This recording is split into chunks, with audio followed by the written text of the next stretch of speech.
You know, it takes a lot of work to keep a hobby farm going. When you first buy them, you look around and you don't realize all the detail. And of course the seller's telling you how wonderful it is, and you know it is, you know you want it. You gotta have it. But he'll tell you these pecan trees are self-pruning. Well, there's 28 of them here.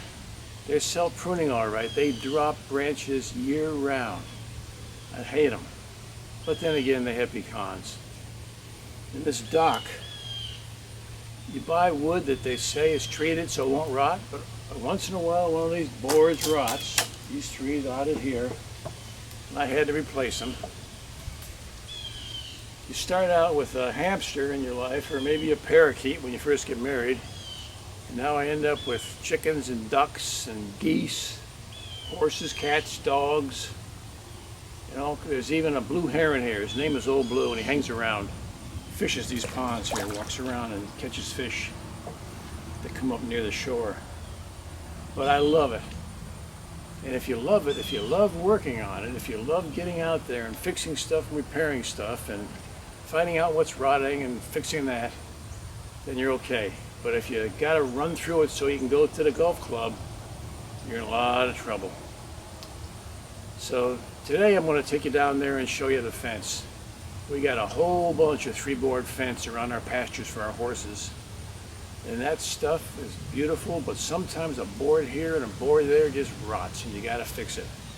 No problem, but when a post rots, that's a different story. These posts are in 2 feet of clay. In the summertime, the clay is hard as bricks. So I'm going to take you down there. I'm going to show you how to do it, because there is a technology to it, especially getting a post out of the ground. When it rots off, it can be a lot of work. I'm going to show you how to do it, and when I get done, you'll be all the wiser, and you may even buy a hobby farm someday. In the meantime, I guess I'll let the fish fish here, and I'll let the birds bird, and I might even let Old Blue eat a few of them. That'll be my gift for nature today. Let me take you down there.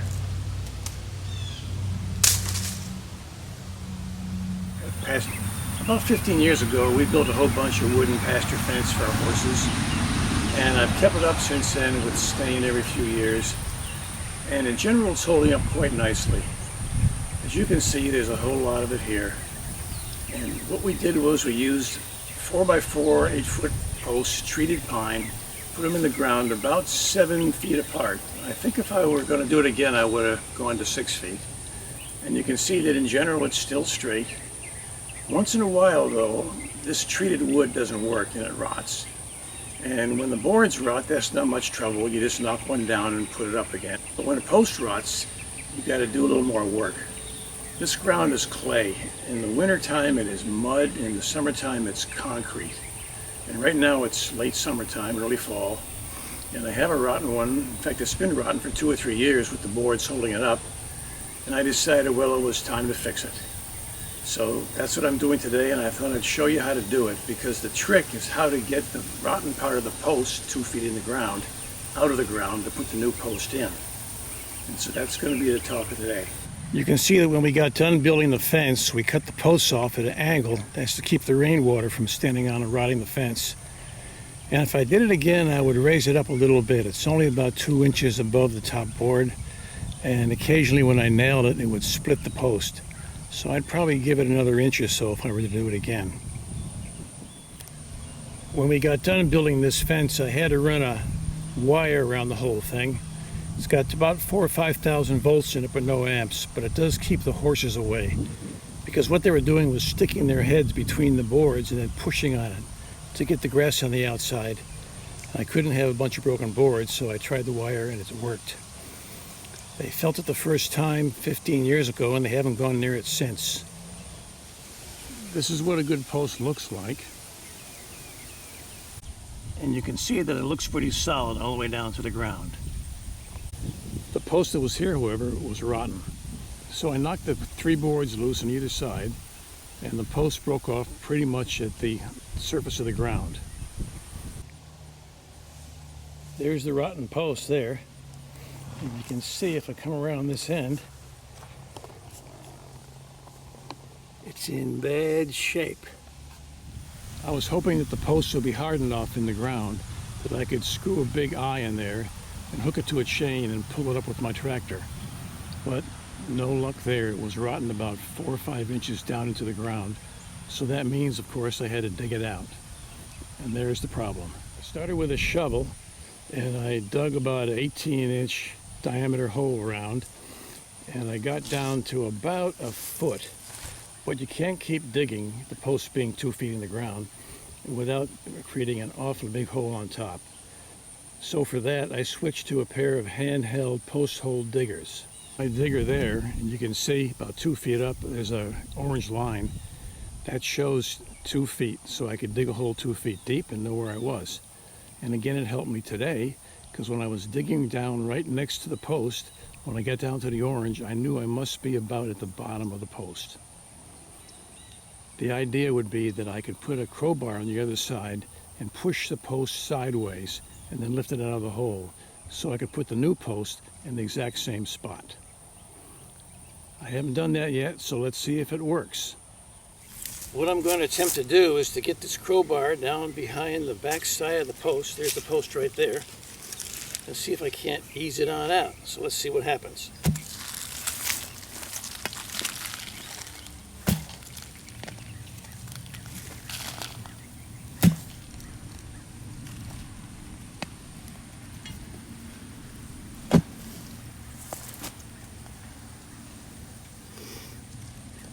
Okay, there she comes.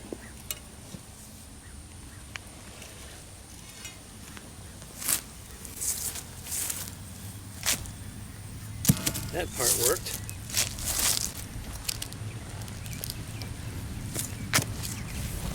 Now we'll pull it out of there.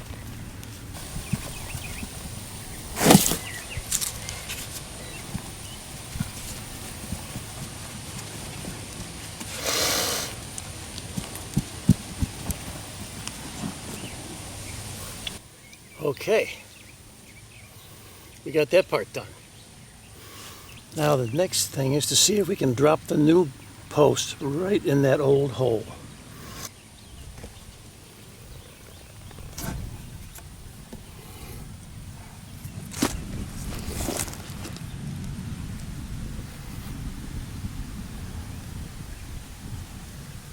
Okay, there she goes. And now it'll be right in line with the other posts, because the old one was, the new one should be too. Now the question is, how do I make that solid? I might just try with the dirt. Put the dirt back.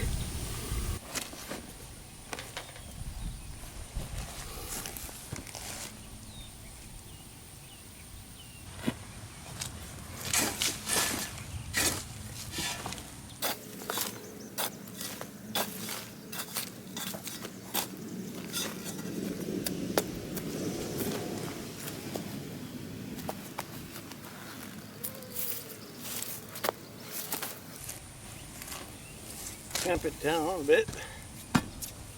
Get that clay settled.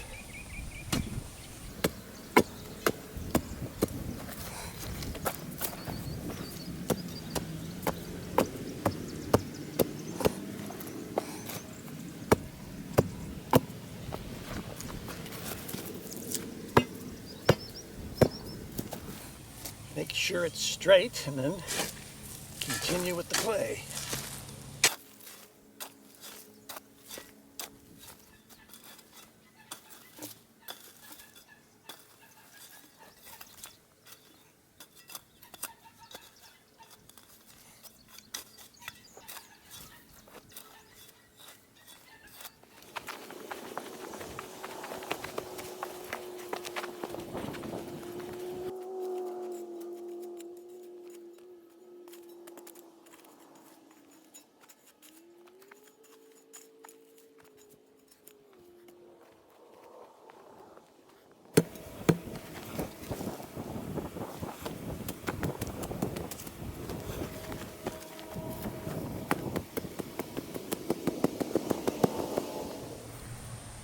And there's the new post ready to go.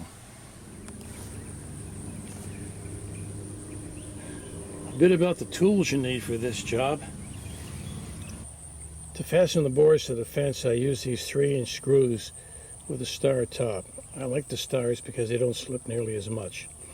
When I put the fence together originally, I used 3.5-inch nails, but the nails work out. Plus, if I want to take a board off for some reason, replace it, getting the nails out a real pain in the neck. This makes it easy. What you do is you get a driver that's got the same thing. Here it is here. I don't know if you can see it or not. It's got a star on the top because it doesn't slip nearly as much. And of course you can use something like a Milwaukee. These things are really handy.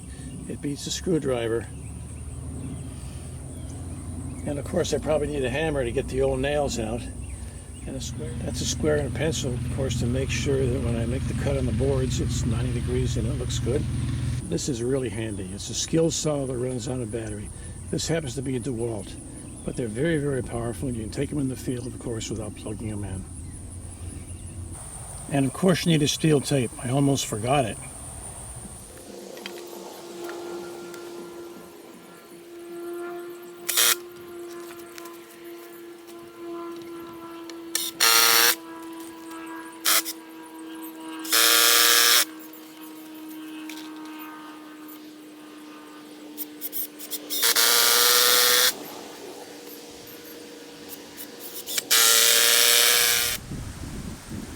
There it is, all done. All 6 boards. All I gotta do now is paint it and cut off that one post. There it is, 2 hours later, all done. Tomorrow I'll come down with my chainsaw and cut the top of that post and it'll be finished.